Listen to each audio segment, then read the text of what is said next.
네, 우리 주 예수 그리스도로부터는 은혜와 평강이 우리 사랑하는 모든 성도님들의 가정과 직장과 학교와 또한 사업과 혹은 사역 위에 함께 하시기를 간절히 축원드립니다.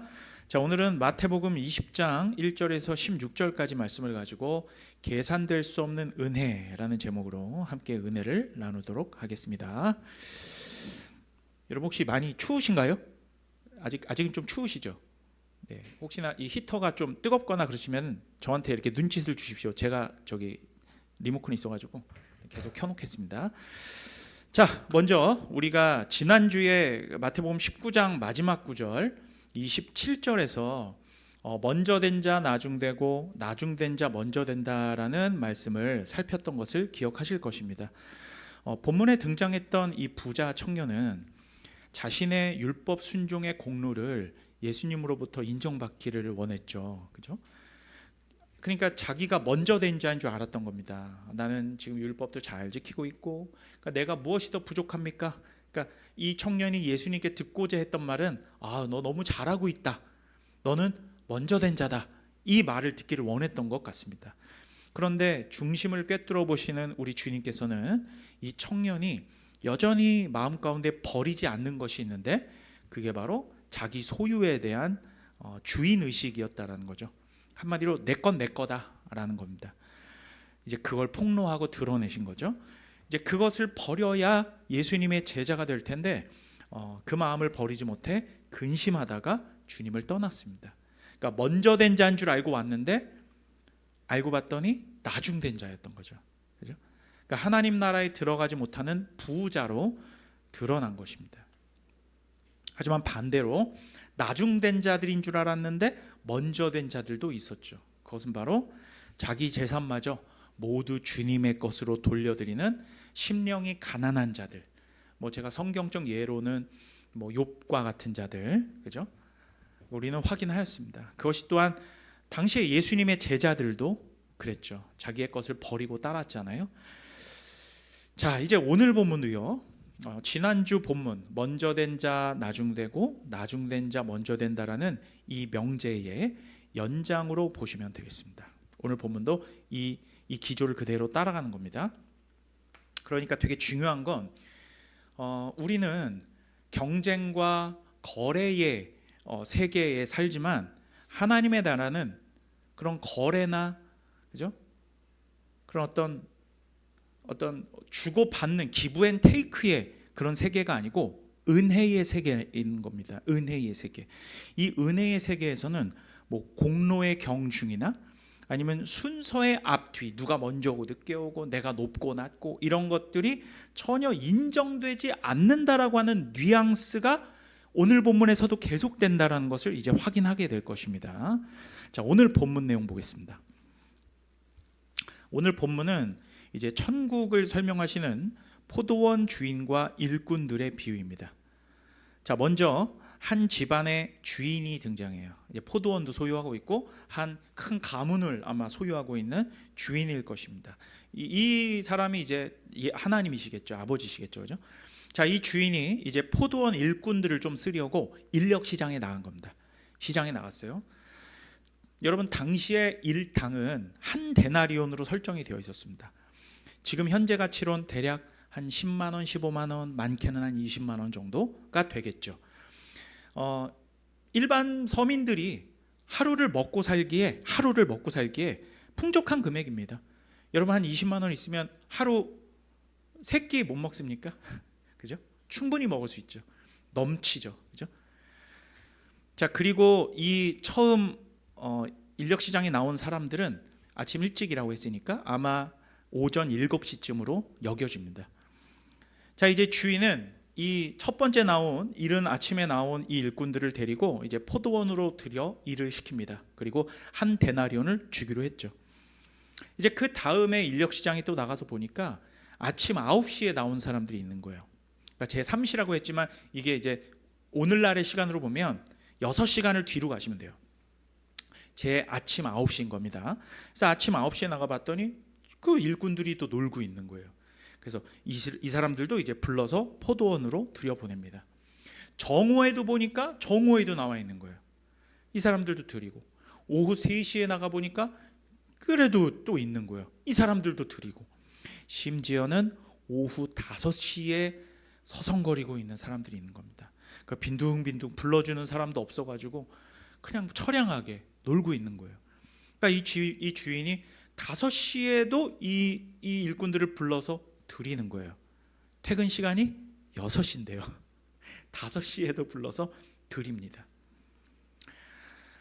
자, 그러니까 이 5시에 들어온 사람들은 일을 몇 시간밖에 안 하는 거예요? 1시간밖에 일을 안 하는 겁니다. 그렇죠? 자, 처음 온 일꾼들은 한 데나리온이라는 금액이 제시되어 있었지만 이제 나중에 온 일꾼들에게는 사실 금액이 알려진 바가 없습니다. 그냥 상당하게 줄 것이다라고만 말씀하신 거예요. 그죠? 자, 이제 6시 퇴근 시간이 되어서 이제 일당을 줄 시간이 되었습니다.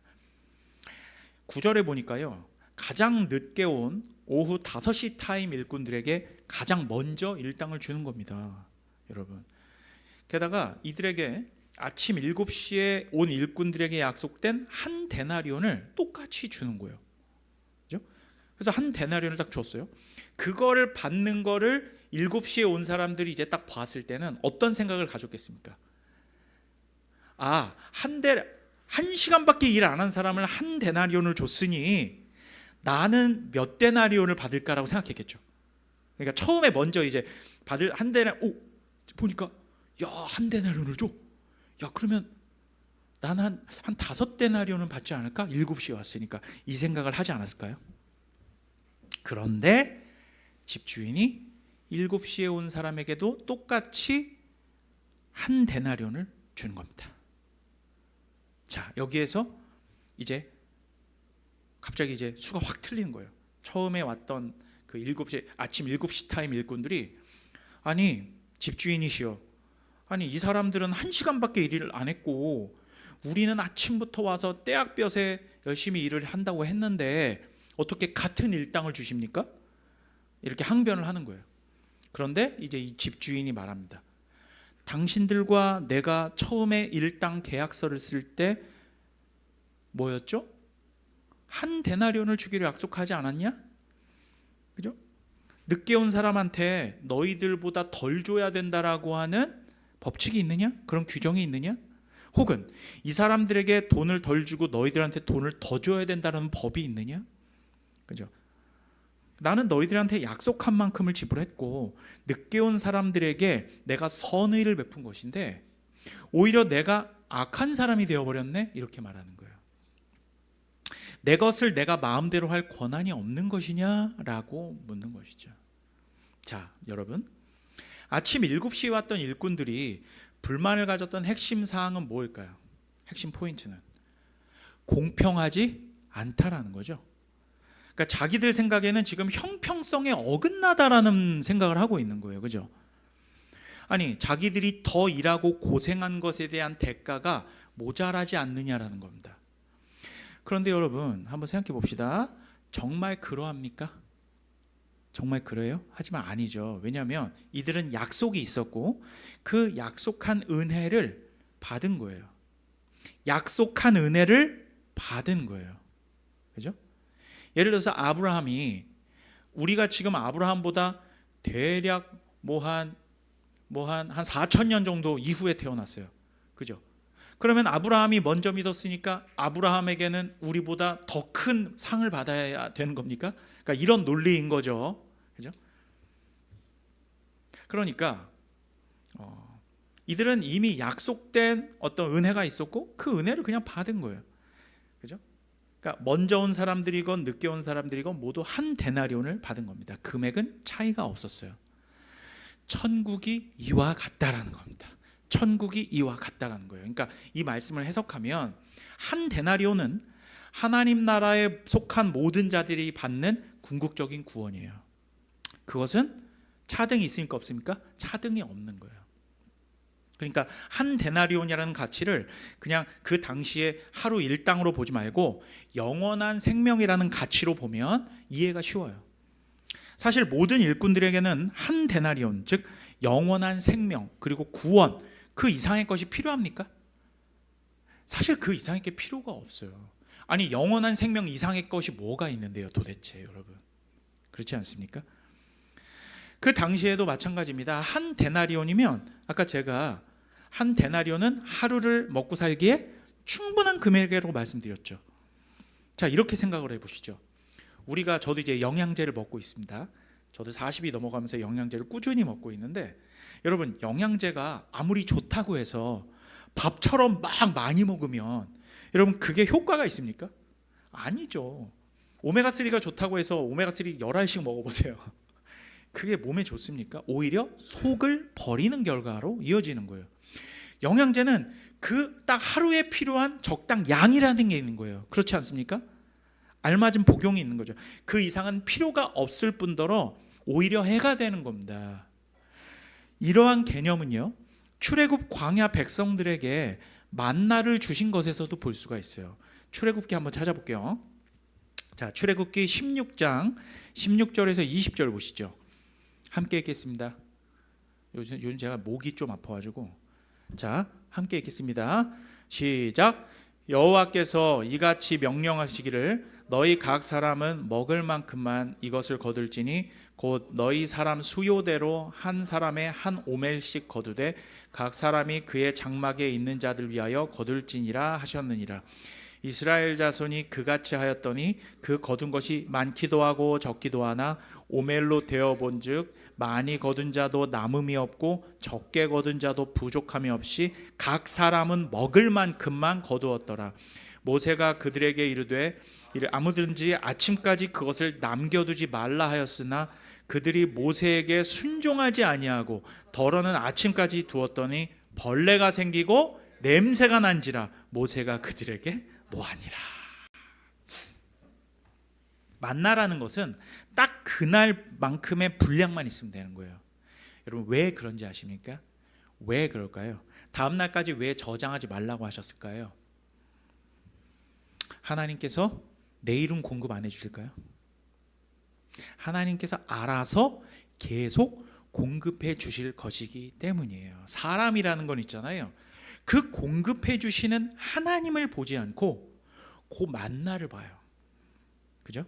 그 황금알을 낳는 거위의 배를 가른 그 인간들의 아둔함을 보십시오. 거위를 잘 키웠으면 거위가 계속 황금알을 낳아줄 텐데, 그죠? 더 욕심이 생겨가 거의 배를 갈라버리는 거예요. 여러분, 우리에게 구원을 공급하실 분께서 주시는 그 분량만큼만 섭취하고 열심히 일하고 그냥 우리에게 주시는 하루 동안에 쉬기도 하고 때로는 놀기도 하고 하지만 우리에게 주신 그 사명만큼 최선을 다하면 되는데 자의적으로 뭐 한 거예요? 머릿속에서 계산한 거예요. 계산기를 두드려 봤다라는 거예요, 여러분. 그래서 이 만나를 내일까지 혹은 그 다음날 혹은 한 달, 세 달을 저장하고 요걸 팔아가지고 이런 생각으로 계산을 했다라는 거죠. 혹시 내가 부자가 되지 않을까? 자, 부자 저번 주 설교였잖아요. 여러분, 만나를 저장하고 내가 더 받아서 내게 필요한 한 데나리온 이상의 것을 얻으려고 하는 것은 사실은 그건 부자의 마인드죠. 지난주에 말씀드린 거죠. 이스라엘에게 필요했던 것은 데일리 브레드, 하루만큼의 만나였던 것입니다. 사실은 이스라엘에게 필요했던 것은 사실은 만나가 아니라, 그러니까 무엇이 필요한 게 아니라 뭐가 필요했어요? 누구가 필요하냐였던 거예요. 사실은 하나님이 필요했던 거지 만나가 필요한 게 아니었던 거예요. 오늘날 우리에게도 마찬가지입니다. 우리는 자꾸 돈을 원해요. 돈이 필요한 줄 알아. 왜냐하면 필요한 게 맞으니까요. 만나를 먹어야 살잖아요. 우리도 돈이 필요하거든요. 그런데 사실상 우리에게는 무언가가 필요한 게 아니라 누군가가 필요한 거예요. 그게 누굽니까? 우리 하나님이세요. 여러분에게 필요한 건 하나님이에요. 그러니까 돈 구하지 말고 누굴 구해야 돼요? 하나님을 구해야 돼요. 왜요? 하나님이 주실 것이니까. 그걸 믿는 인간들이 여러분 풍족해지고 천국에 들어가는 거예요. 여러분, 이게 영적인 원리입니다. 오늘의 본문의 기조 속에서 한 데나리온은 이들에게 정확하게 필요한 것이었어요. 그 금액 자체가 더 많거나 적거나 할 필요가 없었던 것이에요. 자, 이제는 또 다른 측면에서 한번 볼게요. 이제 오늘 포도원으로 돌아가서 오늘 또 다른 측면에서, 이건 제가 해석한 견지에서 한번 보는 건데 제가 한번 질문해 보겠습니다. 자, 이 일꾼들을 부른 집주인이 있고 포도원이 있고 거기에 들어가 일하는 일꾼들이 있어요. 근데 아침 7시부터 저녁 5시까지 모든 시간대에 들어온 일꾼들이 정말로 한 데나리온을 받을 만큼의 생산성을 보여주었는지에 대해서 오늘 본문이 기록하고 있습니까? 제가 자본주의의 방식대로 제가 물어보고 싶은 거예요. 지금 오늘 본문에. 여러분, 지금 이들이 생산성이 좋았다, 소출을 얼만큼 거뒀다 기록하고 있어요? 기록하지 않는단 말이에요.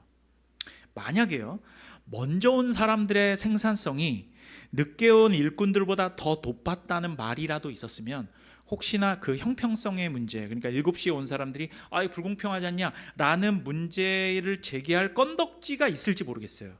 하지만 먼저 온 이들이 고생을 더했다라는 말이 있었지만, 아니 그들의 땀이 소중하긴 하지만 여러분, 자, 공장에서 일하건 농업을 하든 농사를 짓던 가장 중요한 건 뭡니까 여러분? 수화가 아닙니까? 소출이잖아요. 아웃풋 아닙니까? 그런데 어떤 결과물을 내었는지에 대해서는 기록하고 있지 않아요. 여러분, 농사는 아웃풋을 내려는 거 아닙니까? 그죠? 노동자들 밥 먹여 주려고 사업을 합니까? 그렇게 사업하는 사람들이 어디 있어요? 그게 공산주의지. 여러분, 소출을 내야죠. 오늘날도 마찬가지입니다. 자, 우리는 자유민주주의 체제 속에서 자유시장경제, 자본주의에서 회사를 만들어서 생산품을 냅니다, 여러분. 그죠? 근데 회사에 전혀 도움이 되지 않고 생산성이 전혀 없는 월급쟁이를 회사가 계속 데리고 가야 될 의무가 있습니까? 그러니까 회사가 망하려고 하면 사실은 구조 조정을 해야 되잖아요. 해야죠. 구조 조정 안 하고 그 인건비로 다 나가기만 하고 소출이 없는데 그 회사 망하라는 거죠, 여러분. 그렇게 돼서는 안 돼요, 자본주의에서. 자, 여러분 한번 지금 오늘날 생각해 봅시다. 지금 현재는 이제 기술의 발달이 정말 엄청나게 빠르게 진행되어서 이제 공장에서 로봇을 쓰는 시대가 되었습니다. 지금 뭐 현대자동차에서 이제 로봇을 이제 2억을 들여서 이제 쓴다라고 합니다. 여러분, 그런데 로봇이 파업을 합니까? 로봇은 파업을 하지 않아요. 놀지도 않습니다. 생산성이 훨씬 높아요. 그런데 노동자들이 로봇을 쓰지 말라고 대규모 파업을 합니다. 자, 여러분, 이게 맞는 겁니까? 물론 어느 정도 회사와 협상을 해야죠, 여러분. 근데 로봇을 아예 쓰지 마, 한 대도 들일 수 없다. 이게 말입니까, 방구입니까? 이건 안 된다라는 거죠. 자신들의 생산성을 높일 생각은 안 하고 노조가 맨날 파업으로 회사를 겁박합니다. 여러분, 이게 올바른 자본주의의, 여러분, 이게 노조입니까? 저는 그렇게 생각하지 않아요. 여러분, 마르크스는 인간의 노동을 신성하다고 하는데 이게 신성한 노동입니까? 노조들이 하는 일들이? 저는 전혀 그렇게 생각하지 않습니다. 그렇다고 여러분, 테크놀로지가 신성하냐? 그렇게도 생각하는 게 아니에요. 로봇을 만들면 테크놀로지가 신성하냐? 그것도 아닙니다. 그건 다른 논의의 문제예요. 오늘로 오면, 오늘 우리 본문으로 가서 한 데나리온을 받아서 아침 일찍부터 열심히 일했다 한들 결과물이 전혀 없으면 그게 소용이 있느냐는 말이에요. 아니, 한 데나리온 주고 일꾼들을 썼어. 7시에 썼던 5시에 썼든 그게 뭐가 중요합니까? 포도원에서 소출이 있어야지. 생산성이 없으면 신성하다고 그렇게 물고 빠는 노동은 아무짝에도 쓸모가 없는 거예요. 소출이 있어야죠. 결과물이 있어야죠, 여러분. 그죠?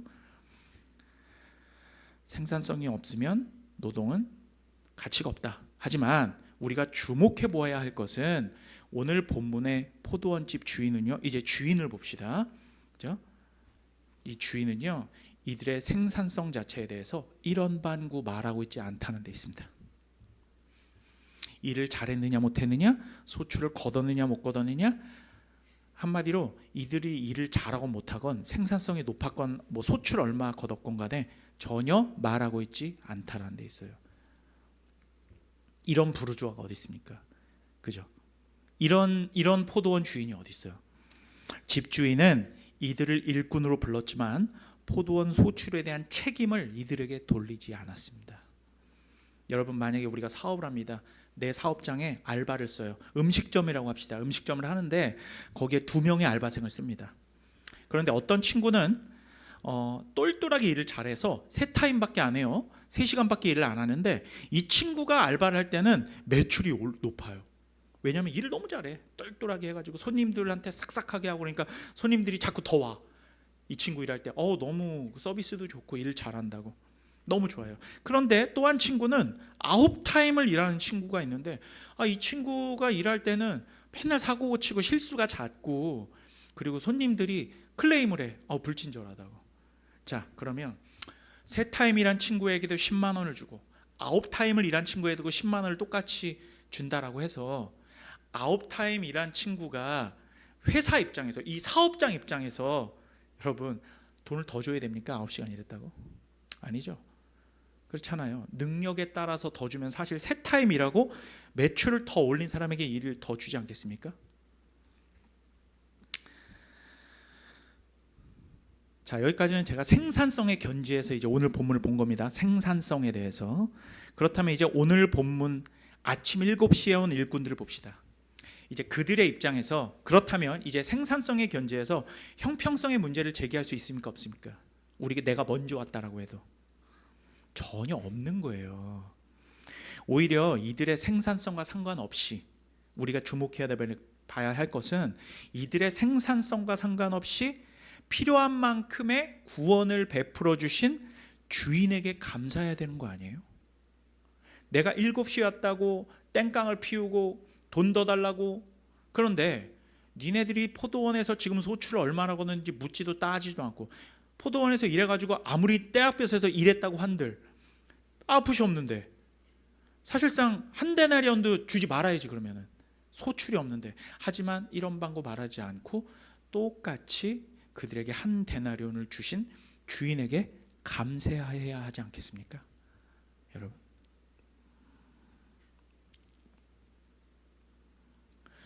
우리의 입장에서 생각해 봅시다. 우리의 아무런 공로 없음에도 불구하고 우리에게 똑같이 구원을 베풀어 주신 하나님의 사랑과 은혜에 대해서 감사와 찬양은 올려드리지 못할 망정, 내가 쟤보다 먼저 믿었고, 내가 쟤보다 먼저 신앙생활했고, 내가 쟤보다 헌금 더 많이 했고, 이러한 것들로 하나님 앞에서 경중을 따져달라고 오늘 7시에 온 일꾼들처럼 우리가 주인에게 말할 수 있겠느냐라는 거예요.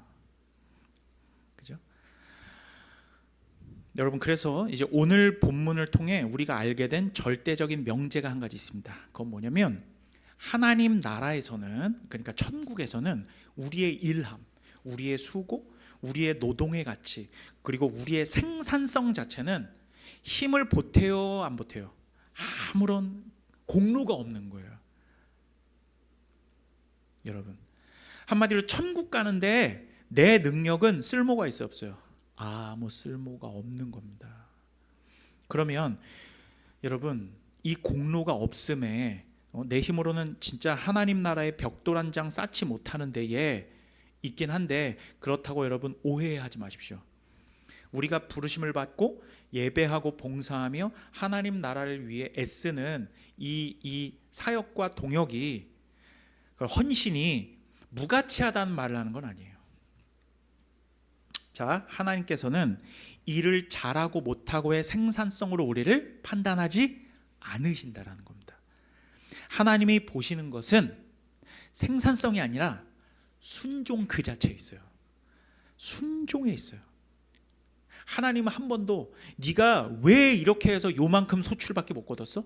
네가 왜 이렇게 했어야 되는데 이렇게 했어라고 말하지 않으시고요, 네가 내가 말한 그대로 행했느냐 안 했느냐만 보세요, 여러분. 그리고 그 순종은 어디에서 나옵니까? 믿음에서 나오는 거예요. 그러면 하나님이 우리에게 보시는 건 뭐예요? 믿음만 보시는 거예요. 믿음 없는 순종 없고, 순종 없는 믿음 없으니까요. 마음속에 믿는다고 하면서 행동을 안 해, 하나님 말씀을 듣지를 않아, 그건 믿음 가짜죠. 그죠? 믿음 없는데 순종할 수 없어요. 그것은 기만이에요. 아니면은 뭔가 대가를 바라던가. 하지만 참된 믿음으로부터 나온 순종은 언제나 같이 가는 겁니다.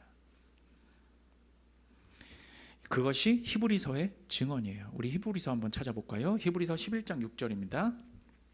함께 읽읍시다. 큰 목소리로 함께 읽습니다. 시작. 믿음이 없이는 하나님을 기쁘시게 하지 못하나니 하나님께 나아가는 자는 반드시 그가 계신 것과 또한 그가 자기를 찾는 자들에게 상 주시는 이심을 믿어야 할지니라. 상 주시는 이심. 그래서 이들이 뭘 받았어요? 한 데나리온을 받았잖아요. 여러분. 따라서 오늘 본문의 포인트는 포도원에서 우리의 생산성 혹은 그 수고와 시간은 그에 대한 품삯, 즉 한 데나리온의 조건으로 여겨질 수 없다라는 것입니다. 일을 너무나도 못하고 혹은 늦게 포도원에 들어갔어도 애초에 상관이 없었던 거예요. 그래서 중요한 건 힘도 아니고 시간도 아니고 실력도 아니었던 것입니다. 그러면 이들이 포도원에 들어갈 수 있었던 결정적인 요인은 무엇이었습니까? 이것만 기억하세요. 포도원 주인의 부르심 자체입니다. 우리를 불러주신 거예요. 내가 뭐가 잘나고 일꾼이 뭔 기술이 있고 테크놀로지아가 있고 뭐가 있고 없고 아무런 소용없어요. 주인께서 일꾼을 지켜보시고 그를 부르신 거예요. 그거면 족합니다. 여러분. 여러분 그러면 이제 우리가 부르심을 받았는데 일꾼들이 부르심을 받았는데 그들이 부르심을 받게 된 요인이 있을 거 아니에요. 그럼 부르심을 받게 된 요인은 무엇이었을까요? 그것 또한 우리에게 있지 않아요. 포도원 주인의 마음입니다. 포도원 주인 마음대로예요. 말이 좀 이상합니까? 이걸 하나님의 뜻이라고 하는 거예요. 하나님의 기쁘신 뜻대로 우리를 골라 잡으시고 우리를 당신의 포도원에 들여놓으셨어요. 우리는 그거를 한 단어로 뭐라고 부릅니까? 은혜라고 하는 거예요. 그게 은혜예요, 여러분. 하나님의 기뻐하시는 뜻에 따른 조건 없는 부르심, 그것이 바로 은혜입니다. 그거를 구원이라고 하는 거예요. 포도원의 일꾼으로 부름받은 것은 이들의 선택이 아니었어요. 내가 당신한테 가서 일을 좀 해드릴 게가 아니고 팽팽 놀고 있는, 할 일 없이 놀고 있었던, 그냥 버림받았던, 품삯게 자격도 없었던 이들을 불러 잡으시고 내 포도원에 들여주신, 하나님의 포도원에 들여주신 하나님의 은혜와 사랑에 있던 거예요. 그리고 그 쓸모없는 일꾼들이 바로 저와 여러분들인 것입니다. 믿으십니까? 자, 여러분, 오늘 비유의 핵심은 다양한 시간에 걸쳐 일을 했다는 데 있는 것도 아니고 이들에게 생산성이 있었느냐 없었느냐라는 것도 아닙니다. 뭐 한 데나리온씩 평등하게 주었다라는 형평성의 문제는 더더욱 아니에요. 사실 진짜 평등하려면요, 하나님은 모두 다 지옥불로 던져 넣으시면 다 평등해요. 하향평준하죠, 그게. 그죠? 아무도 그들을 부르시면 안 돼요. 그렇게 사람들이 원하는 평등을 말하려면. 여러분, 왜냐하면 모두 다 생산성과는 상관없는 쓸모없는 일꾼들이니까요.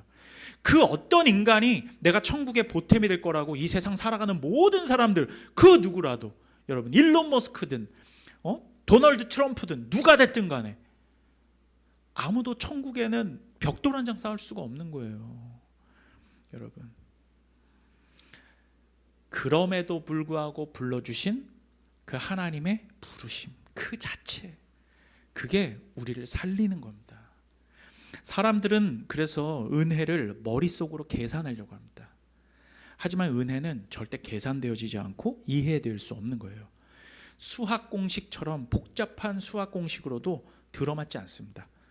계속 은혜는요, 세상적 사고방식을 가진 사람들은 왜? 아니 왜? 아니 왜? 왜? 라는 질문이 끊임없이 나올 수밖에 없어요. 왜 늦게 온 일꾼과 왜 먼저 온 일꾼이 같은 품삯을 받아야 되지? 이해가 안 되는 거예요. 여러분, 백날 계산해 보십시오. 하지만 답은 나오지 않습니다. 성경은 오직 한 가지 답을 말하고 있습니다. 그 답은 선하고 의로우신 포도원 주인의 뜻이라는 거예요. 그 한마디 외에는 아무런 말도 없어요. 하나님 마음이라고. 왜 하나님 마음이고 하나님 뜻인 것에 왜라는 질문을 붙이냐는 거예요. 하나님 뜻대로 그렇게 하셨다라고 하면 아멘으로 받고, 이런 방구 주님의 뜻이라면 오케이, 믿고 신뢰합니다. 그게 내 머릿속과 내 통밥에서 이해가 안 되더라도 주님의 선하신 뜻이 그렇다면 저는 아멘으로 받고 순종하겠습니다. 이거면 끝나는 거예요.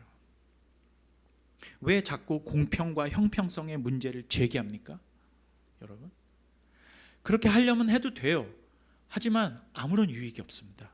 여러분, 왜냐하면 은혜는 계산을 할 수도 없고 계산이 되지도 않는 것이기 때문입니다. 주고받고 기브 앤 테이크, 거래가 일상화된 우리에게는 은혜는 이해되지 않아요. 왜 7시에 온 사람과 5시에 온 사람이 같은 품삯을 받아야 됩니까? 계속 마음 가운데 막 그 토라짐이 있고 마음 가운데 이해가 되지 않고 내가 더 받아야 되는 것이 아니냐라고 하는 그 찝찝으리한 마음이 계속 남아 있어요. 그게 사탄의 속삭임이에요, 여러분. 에덴 동산에서 그 뱀의 아담과 하와를 꿰매 그 핵심이 거기에 있는 거거든요. 하나님이 너희들한테 뭔가 불합리한 것을 너희들한테 주신 거야. 그게 뭡니까? 선악과를 따먹지 말라고 했지? 거기에는 꼼수가 있는 거거든. 왜? 니네가 그걸 혹시나 따먹으면 하나님처럼 될까봐 하나님이 두려운 거야. 이런 식으로 속인 거죠, 거짓으로. 은혜의 세계에서 그런 건 통용되지 않습니다. 은혜의 세계에서는 no, 아니, 선하신 하나님의 기뻐하시는 뜻이 선악과를 따먹지 말라고 하는 거면 거기에 순종하는 게 옳아. 그게 율법이거든요. 근데 그걸 지키지 못합니다, 인간은. 그래서 예수 그리스도가 우리에게 필요한 거예요, 여러분. 그러니까 애초에 지키지도 못할 그 노동을 하겠다고 서성거리는 인간들을 하나님께서 너무나 불쌍히 여기시고 긍휼히 여기셔서 택해 잡으시고 우리를 포도원으로 넣어주신 거예요, 여러분. 이제 주님은 우리의 계산기를 보시고 마음속에서 계속 계산을 두들기는 우리를 보시고 이제 그 베드로처럼, 베드로가 이제 주님 부활하신 후에, 그죠? 바닷가에서 예수님이 조반을 준비해 놓으시고, 그죠? 그 회식을 다시 소환하시면서 베드로에게 물으시잖아요. 요한의 아들 시몬아, 네가 여기에 있는 다른 사람들보다 나를 더 사랑하느냐? 그건 무슨 말이냐면, 너는 나를 사랑하는 거니, 진짜 나를 이제는 사랑하는 거니, 아니면 나를 이용하는 거니? 라고 물으시는 거예요. 너는 은혜를 기뻐하는 거니, 아니면 은혜를 대가로 바꾸려는 거니? 라고 물으시는 것이죠.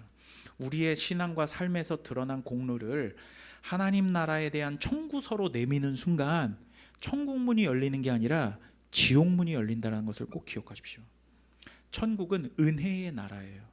하나님이 거저 주시는 것을 아멘으로 받는 겁니다. 그리고 남들과 비교하는 게 아니에요. 나한테 주신 떡은 작아 보이고 쟤한테 주신 떡은 커 보여. 벌써 여기에서 비교하는 순간 우리는 그 7시에 온 일꾼이 되어버린 겁니다. 내게 주신 이 구원의 은혜를 크게 여기고 감사함으로 받으면 그뿐이에요. 그리고 실제로 그거는 경중으로 잴 수 있는 게 아닙니다. 나중에 가보시면 알아요, 여러분. 이러한 내가 신앙생활을 얼마나 오래 했는데 나한테 고작 이 꼴을 주시는 건가? 내가 봉사를 얼마나 열심히 했는데 그냥 구원밖에는 아무것도 주시지 않나? 내가 헌금을 얼마나 했는데 나의 통장 잔고는 왜 늘려주시지 않지? 내가 직분을 감당하려고 얼마나 노력했는데 내가 지금 40년 동안의 이 수고, 이 교회를 위한 수고에 대한 칭찬과 위로, 대가는 이거밖에 없어? 나 무시당한 거야? 이런 마음이 혹시나 있다면 이 마음이 바로 오늘 본문에서 말하는 아침 7시에 온 일꾼들의 항변으로 드러난 내적인 계산기라는 것입니다. 사랑하는 여러분, 은혜는 계산될 수 없습니다. 은혜는 우리가 자격이 있어서 받는 게 아니에요. 또한 내가 받기 싫다고 거부할 수 있는 것도 아닙니다. 이게 불가항력적 은혜거든요. 우리 종교개혁자들이 말한 우리는 은혜를 튕겨낼 수 있다라고, 받기 싫으면 안 받을 수 있다고. 아니에요. 주시는 분 마음대로이기도 하지만 받는 사람조차 그 은혜를 안 받을 수가 없어요. 그러니까 하나님께서 은혜를 주시면 받을 수밖에 없다라는 거예요, 여러분. 여기에 형평성의 잣대를 들이대는 것은 어리석은 짓입니다. 세상 평등, 세상 공평은 그냥 갖다 버리십시오. 은혜의 나라에서는요. 그러니까 우리가 살아가는 이 땅에서 그래도 살아가는 시스템이 있잖아요. 뭐 거기에서조차 뭐 모든 평들을 갖다 버리라가 아니고 우리는 은혜의 나라를 살아가는 거니까 거래의 세상 속에서 은혜의 나라를 생각하면 그러니까 우리가 평등과 거래를 우리가 인식은 하되 은혜의 나라에서 사는 사람은 그냥 내어주는 거예요. 받을 생각하지 않고. 그게 은혜의 나라를 사는 사람들의 천국 백성이 살아갈 삶의 자세라는 거죠.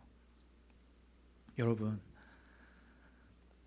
그걸 실천하고 믿는 사람만 구원받는 겁니다. 그걸 이해하고 그걸 아멘으로 받는 사람만 구원하는 거예요. 이걸 끊임없이 의심하고 계산하면 지난주에 부자 청년이 되는 거예요. 그리고 오늘 그 7시에 온 일꾼들처럼 불평하는 자들이 되는 겁니다. 지난주에 부자 청년 그래서 예수님 따랐습니까? 떠났잖아요. 결국은 근심하다가 계산하고 계산한 거죠. 솔직히 근심했다고 하지만 아깝잖아. 자, 여러분, 그럼 이제 우리의 자세는 어때야 됩니까? 단순합니다. 주님의 주권을 믿고 신뢰하고 아멘으로 받고 순종하면 끝나는 거예요. 간단해요. 믿으세요. 주님의 말씀을 믿고 아멘으로 받고 의심하지 않고. 베드로가 그 풍랑이 이는 바다 가운데 한 발을 내딛는 게 얼마나 어려웠겠어요. 하지만 풍랑을 바라보면 절대 못 디뎌요. 하지만 베드로는 누구를 바라봤어요? 저기에서 오라고 손짓한 예수님을 바라봤거든요. 그리고 한 발을 디뎠어요. 빠졌습니까? 아니요. 걸었어요. 주님을 바라보면 걷고 현상을 바라보면 빠지는 거예요. 여러분, 애초에 계산되지 않는 은혜를 계산하려고 했던 과거에서 돌아서서 회개하고 모든 마음과 생각을 주님께 온전히 내어 맡기면 됩니다. 이해되지 않아도요, 성경에 게시된 하나님의 뜻을 100% 신뢰하는 사람에게만 구원이 있습니다. 의심하는 자는 구원이 없어요, 여러분. 그리고 그 사람에게 진짜 행복의 길이 열립니다. 진짜 행복의 길은 그때 열리는 거예요. 안 될 것 같고 내 계산으로는 이건 도저히 안 될 것 같은데 성경이 이렇게 말해? 오케이. 에스더처럼 내가 죽으면 죽으리라. 내가 손해보면 손해보리라. 그리고 말씀을 의지하고 한 발짝을 내딛는 거예요. 죽을 줄 아십니까? 절대 안 죽어요. 절대 안 죽어요. 그거는 사탄이 우리를 속이는 거야. 너 죽을 거야. 너 아마 실패할 거야. 너 아마 작살날 거야. 하지만 절대 그렇지 않습니다. 그런데 진짜 믿음의 최고 단계에 이르는 우리 순교자들 같은 분들 있죠. 우리 사도분들이나 저스틴 마터라든지 이런 분들은 어떻게까지 가면 죽어도 좋다 이렇게 하는 거예요. 죽어도 괜찮습니다. 하나님, 내가 주님 믿음으로 이 발을 내딛다가 주님 일 하다가 죽어? 괜찮아요. 나의 죽음도 유익합니다. 이게 이제 신앙 끝판왕에 가신 분들이에요. 제가 거기까지 여러분들에게 요구하는 게 아니에요. 여러분, 하나님의 백성들은 아닌 것 같아도 성경이 맞다라고 하면 아멘하고 순종하여 한 발을 내딛는 게 하나님의 백성들입니다. 믿으시죠? 여러분, 믿으십시오. 이게 진짜 행복이 열리는 길입니다. 아무 자격 없는 우리에게 은혜를 베풀어 주신 우리 주님만 바라보고 믿고 의지하며 내일부터 시작되는 또 한 주 동안의 삶을 담대하게 살아가는 저와 여러분들